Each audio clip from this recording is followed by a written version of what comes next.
ఆ కుంతీదేవి ఎన్ని గొప్ప గుణములతో కూడినదంటే యదుకుల విమల పయోనిధి సుధాకర రేఖ కమనీయ కాంతి నిలయ అనవరతాన్నదానాభితర్పిత ముని విప్ర జనాశ్రీ పవిత్రమూర్తి వినయాభిమాన వివేక సౌజన్యాది సదమల గుణరత్న జన్మభూమి పరమ పతివ్రతాభరణాభిశోభిత దామరసేక్షణ దాల్మియందు పృథివి పోనిలదాని పృథ అను కన్యక అధిక వీరుడై స్వయంవరమునబడసి పరనరేంద్ర పరిభావి పాండు భూపరుడు పేర్మితో వివాహమయ్యే. ఆ కుంతీదేవి ఆ పాలసముద్రంలో పుట్టినటువంటి చంద్రుడు ఎటువంటి వాడో ఆమె అంత అందమైనటువంటిది, గొప్ప కాంతి కలిగినది, నిత్యము అతిథులకు అన్నం పెట్టడంలో చాలా సంతోషమును పొందేటటువంటి వ్యక్తి, ఎందరో బ్రాహ్మణుల చేత ప్రతిరోజు ఆశీర్వచనములు పొందిన తల్లి, వినయము, అభిమానము, వివేకము, సౌజన్యము మొదలైనటువంటి గొప్ప గుణములు కలిగినటువంటిది, పరమ పాతివ్రత్యము కలిగినటువంటిది, తామర రేకులు ఎలా ఉంటాయో అటువంటి కన్నులు కలిగినటువంటిది, ఓర్పు యందు భూదేవి లాంటిది, ప్రధానబడేటటువంటి ఈ కుంతిని స్వయంవరంలో పాండురాజు గారు గెలుచుకుని తనకి భార్యగా చేసుకున్నాడు. కాబట్టి ఇప్పుడు కుంతి మనస్సుకి కలిగినటువంటి గాయము కొంత ఉపశాంతి పొందినది. ఎందుకని? మహానుభావుడైనటువంటి పాండురాజుకి భార్య అయింది. ఆయనే సామాన్యుడు కాడు. పాండురాజు ఇటువంటి వాడు అన్నది మీరు ఇందాకనే విన్నారు. వేదాంగములు చదువుకున్నవాడు, శాస్త్రములు చదువుకున్నవాడు, ధర్మములు తెలుసున్నవాడు, గుణములకు నిలయమైనటువంటి వాడు, కత్తి, ధనస్సు, ఈటే మొదలైనటువంటి పట్టుకోవడంలో నిపుణుడైన వాడు, ఏనుగుల్ని గుర్రాల్ని లొంగ తీసుకుని అధిరోహించి తిరగగలిగినటువంటి వాడు, పెద్ద పొడుగైన శరీరం ఉన్నవాడు, పెద్ద పెద్ద బాహువులున్నవాడు, గొప్ప కాంతి కలిగినటువంటి వాడు, మచ్చలేని తెల్లని ఆ మంచు ఎలా ఉంటుందో అటువంటి కాంతి కలిగినటువంటి వాడు, ఇటువంటి వాడు నా వంశంలో పుట్టాడు, ఎంత గొప్ప కీర్తి తీసుకొస్తాడో అని గాంగేయుడైన భీష్ముని యొక్క ఆనందమునకు కారణమైన వాడు. అటువంటి పాండురాజుకు భార్య కావడం చేత ఆవిడ ఎంతో సంతోషాన్ని పొందింది. కానీ కష్టము, సుఖము, సంతోషము, వెంటనే పరివేదన, ఇవి ఎలా ఉంటాయో చూడండి. ఇన్ని గుణములు కలిగింది, ఇంత అందగత్తే భార్య అయి ఉంటే పాండురాజు గారి భార్యని నేనయ్యున్నాను అన్న సంతోషం దేనివల్ల ఉంటుందండి? నా అందం చేత భర్తకి తృప్తి, నా గుణముల చేత భర్తకి తృప్తి, నా పాతివ్రత్యం చేత భర్తకి తృప్తి. కాబట్టి నా భర్తకి ఇంకొక ఆడదాని మీద మనసు ఉండదు. నేను ఇంత గొప్ప స్థితిని పొందానన్ననాడు కదా ఆడదానికి ఎప్పుడూ తృప్తి. ఆడది అలమటించిపోయేది ఎప్పుడంటే తన ఎందేదో లేదన్న భావనతో భర్త గాడి తప్పిపోయాడు అనుకోండి, అరే నా వలన ఏదో లోపం జరిగిందని నా భర్త నాకు కాకుండా వేరొక స్త్రీకి వశుడవుతున్నాడని భార్య ఏడవాలి. కుంతి దగ్గర ఏది లేదని పాండురాజు గారు ఇంకో ఆడదాన్ని కోరుకోవాలి ఇప్పుడు? అలా కోరుకుంటే కుంతి మనసుకి గాయం మళ్ళీ తగిలినట్టే కదా. మీరు ఆ కోణంలో ఆలోచించండి. ఆయన దక్షిణ నాయకత్వాన్ని పక్కన పెట్టండి. కానీ ఆయన మద్రరాజకుమార్తె అయినటువంటి మాద్రి శల్యుని యొక్క చెల్లెల్ని నేను వివాహం చేసుకుంటాను అని భీష్ముని యొక్క అనుమతి చేసుకుని కుంతి ఉండగానే మాద్రిని చేపట్టాడు.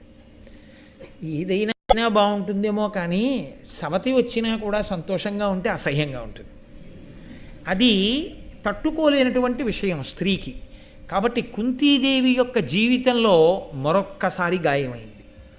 అరే నా భర్తకి నేను ఒక్కతనే భార్యని కాను, ఇద్దరు భార్యలు, అందులో పెద్ద భార్యను అని సరిపెట్టుకోవలసి వచ్చింది. అయినా ముందు చెప్పారు కదా నన్నయ్య గారు, ఏది చెప్పినా దూరదృష్టితో చెప్తారు. భూదేవంత ఓర్పు కలిగినది కాబట్టి సర్దుకుని ఓర్పు పట్టి అది కూడా జీర్ణం చేసుకుని ఇద్దరు భార్యల భర్త అని పాండురాజు అనిపించుకుంటే తాను పెద్ద భార్య అనిపించుకుని మిగిలిపోయింది.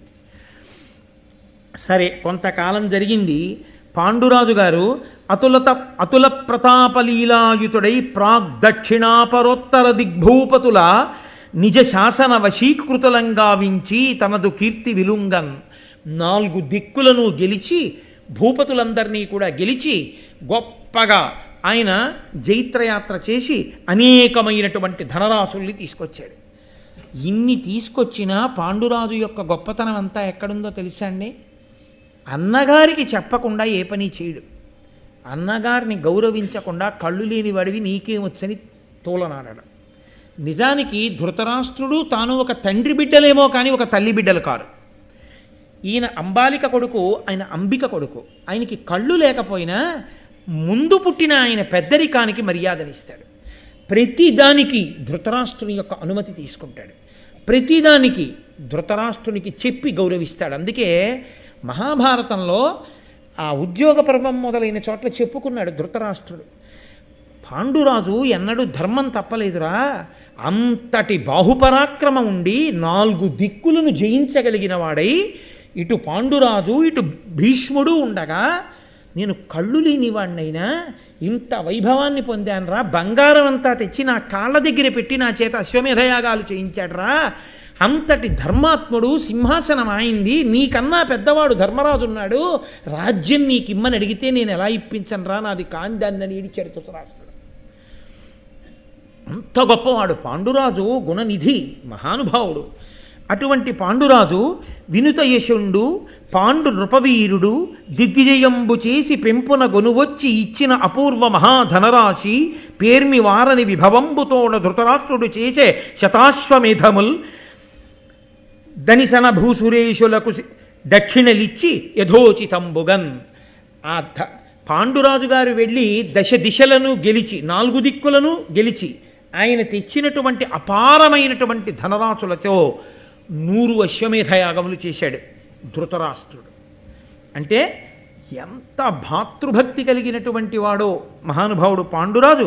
మీరు ఆలోచించండి, ఆ పాండురాజుని మండిత గుణ సంపదనధికుండగుచున్ పూరు భరత కురుపతులకు తుల్యుండై వంశకరుండగు పాండు మహీషుడని బుధ సభలో తను పొగడగన్. ఆయనని ఇతను పూరుడితో, భరతుడితో, కురుమహారాజు గారితో సమానుడవుతాడు. అటు సత్యవతీదేవికి, ఇటు అంబికని, అటు అంబాలికని, ఇటు విదురుణ్ణి, అటు ధృతరాష్ట్రుణ్ణి, ఇటు భీష్ముణ్ణి, బ్రాహ్మణుల్ని, కులపెద్దల్ని, పౌరుల్ని, జనపదుల్ని, ఇంతమందిని గౌరవిస్తాడు. ఎంత మహానుభావుడు అని చెప్పి అందరూ ఆయనని గౌరవిస్తూ ఉండేవారు.